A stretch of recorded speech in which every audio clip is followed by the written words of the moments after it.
Hello student, success coaching classes में आपका स्वागत है। यदि आप चैनल में पहली बार आए हैं तो चैनल को सब्सक्राइब कर ले और बेल आइकन को ऑल में प्रेस कर ले ताकि आने वाले सभी वीडियो को नोटिफिकेशन टाइम पर मिल जाए।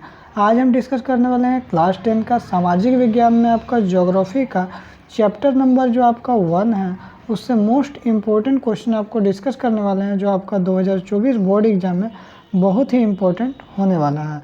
देखिए, सबसे पहला यहाँ पर क्वेश्चन क्या लिया गया है, जो मानव निर्मित संसाधन के 5 उदाहरण दें। देखिए, मानव निर्मित मतलब ऐसा संसाधन जो मानव के द्वारा बनाया गया है। तो देखिए, हम लोग क्या क्या बोल सकते हैं मानव के द्वारा बनाया गया। तो सबसे पहले उद्योग मानव के द्वारा बनाया गया है। मशीन भी हम लोग बोल सकते हैं, हाँ, मानव के द्वारा बनाया गया है। मकान भी हम लोग बोल सकते हैं, मानव के द्वारा बनाया गया। और बांध भी हम लोग मानव के द्वारा बनाया जाता है। और परिवहन के जो साधन है वो भी मानव के द्वारा बनाया जाता है। तो हम लोग बोल सकते हैं जो मानव निर्मित संसाधन का 5 उदाहरण दे दिए। आगे देखिए क्वेश्चन यहाँ पर क्या बोला है। तो क्वेश्चन जो हमारा बोला है, क्वेश्चन बोला है जलहोल मृदा किसे कहते हैं, ये आपका क्वेश्चन बोला। अब देखिए इसका उत्तर जो है आप क्या लिखिएगा, नदियों द्वारा, जो नदी है नदियों द्वारा लाई गई जो मृदा होता है, जो मिट्टी ले आता है बहा के, उसी को हम लोग क्या बोलते हैं, जलहोल मृदा बोलते हैं। क्लियर है, यहाँ तक हो गया। आगे देखते हैं क्वेश्चन नंबर 3 क्या। ये सब देखिए आपको छोटा छोटा क्वेश्चन है, आपको 2 नंबर में पूछने का बहुत ही ज़्यादा चांसेस बनता है। लेटेराइट मृदा किस फसल के लिए सबसे ज़्यादा उपयुक्त, मतलब सबसे ज़्यादा अच्छा माना जाता है लेटेराइट मृदा के लिए। देखिए, तो आप इसका आंसर क्या लिखिएगा, तो आप लिखिएगा लेटेराइट मृदा काजू की फसल के लिए, काजू की फसल के लिए बहुत अधिक उपयुक्त माना जाता है। क्लियर है, यहाँ तक हो गया। आगे देखते हैं क्वेश्चन क्या बोल रहा है।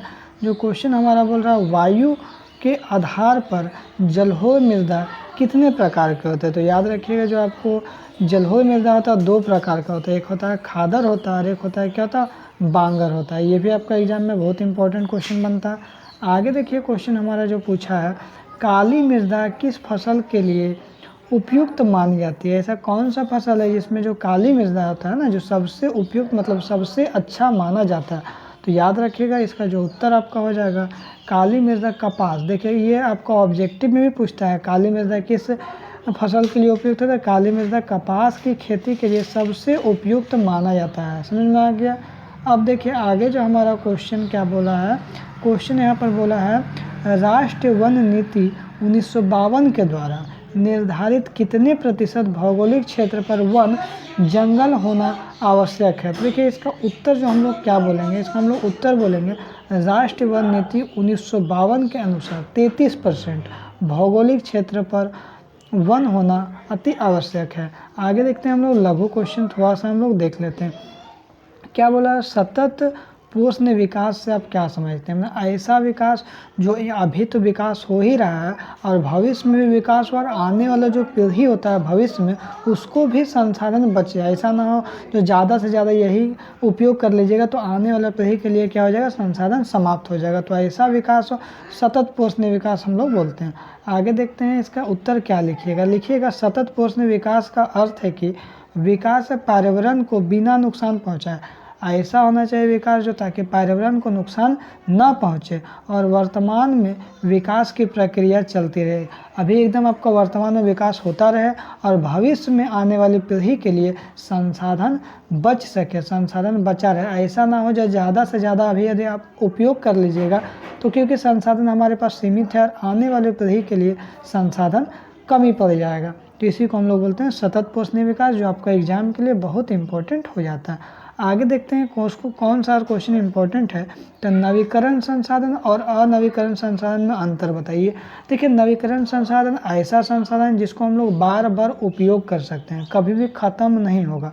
और अनवीकरण संसाधन क्या होता है, ऐसा संसाधन जिसको एक बार प्रयोग करिएगा तो समाप्त हो जाएगा और इसको बनने में लाखों करोड़ों साल लग जाता है। तो मतलब नवीकरण संसाधन, इसको शॉर्ट में बोल सकते हैं ऐसा संसाधन जिसको हम लोग बार बार प्रयोग करेंगे, कभी भी ख़त्म नहीं होगा।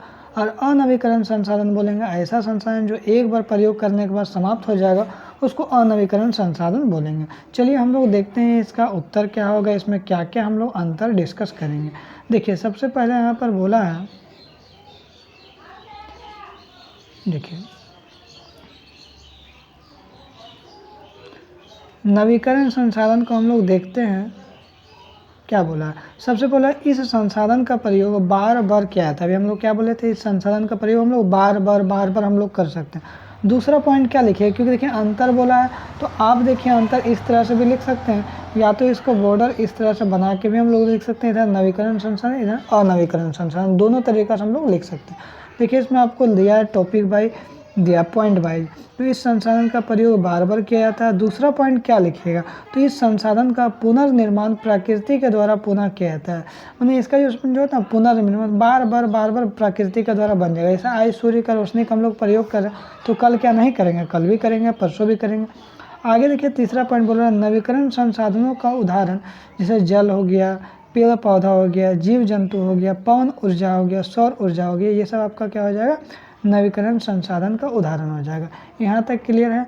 आगे देखिए, आगे यहाँ पर हम लोग को क्या डिस्कस करना है, अनवीकरण संसाधन। देखिए यहाँ पर अनवीकरण संसाधन यहीं पर लिख दिया, लेकिन इसको नीचे लिखना चाहिए। अनवीकरण संसाधन क्या करिए आप, हेडिंग इस तरह से दे दीजिएगा अलग से, अनवीकरण संसाधन।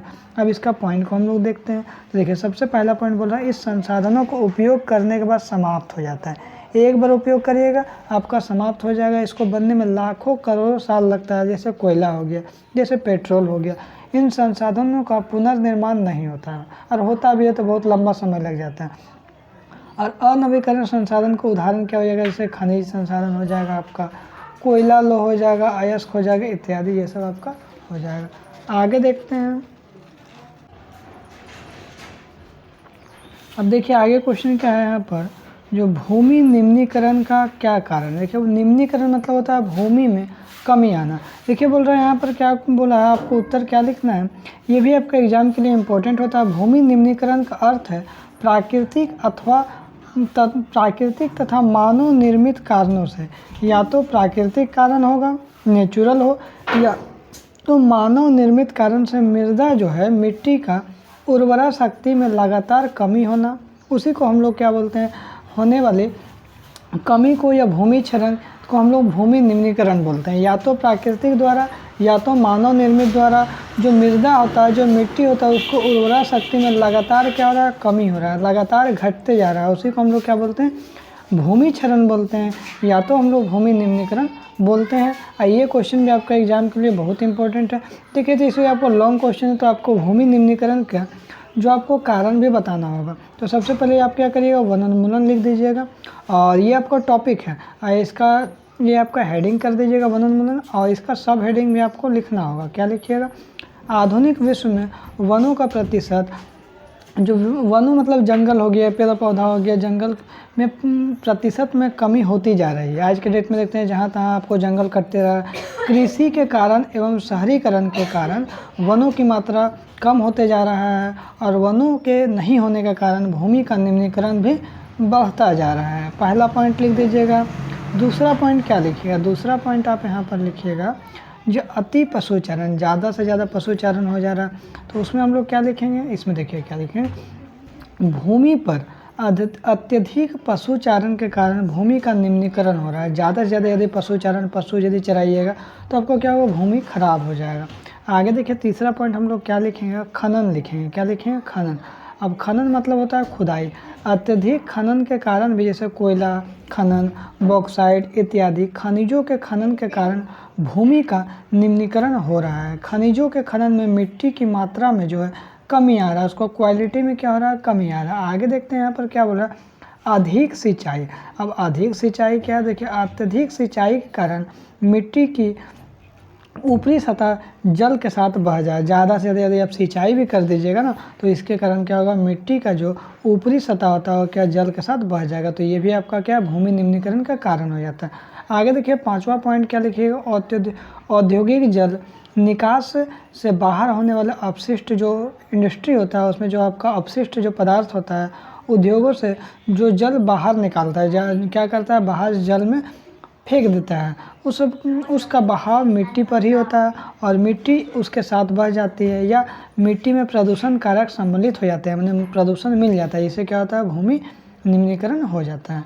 आगे देखिए यहाँ पर उपयुक्त कारणों के द्वारा मिट्टी का निम्नीकरण लगातार बढ़ता जा रहा है। इन्हीं कारणों से कम करने के लिए हम भूमि को निम्नीकरण रोक सकते हैं। ये सब यदि आप कारण को यदि रोकथाम करिएगा तो भूमि का निम्नीकरण को आप रोक सकते हैं।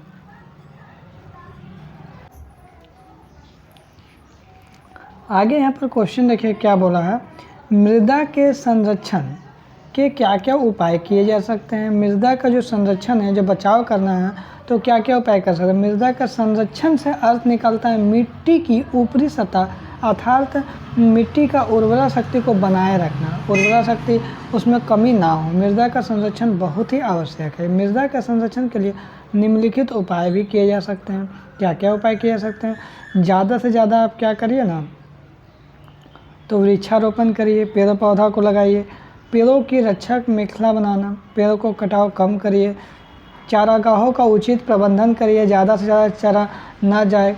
आगे देखिए बोल रहा है पशु चारण पर कंट्रोल करिए। आगे क्या बोल रहा है, रेतीली टीलों में कांटेदार झाड़ियाँ लगाइए।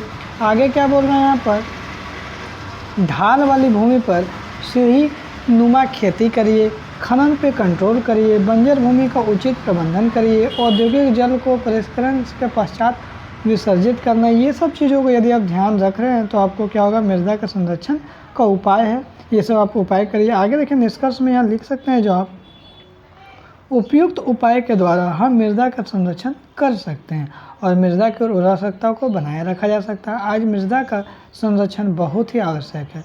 तो हम आपको जो इम्पोर्टेंट क्वेश्चन था आपको डिस्कस किए। यदि आपको वीडियो अच्छा लगे तो लाइक करिएगा, शेयर करिएगा, चैनल को ज़्यादा से ज़्यादा आप सब्सक्राइब करिए और शेयर भी करिए। ठीक है, फिर मिलते हैं नेक्स्ट वीडियो में। Thank you so much.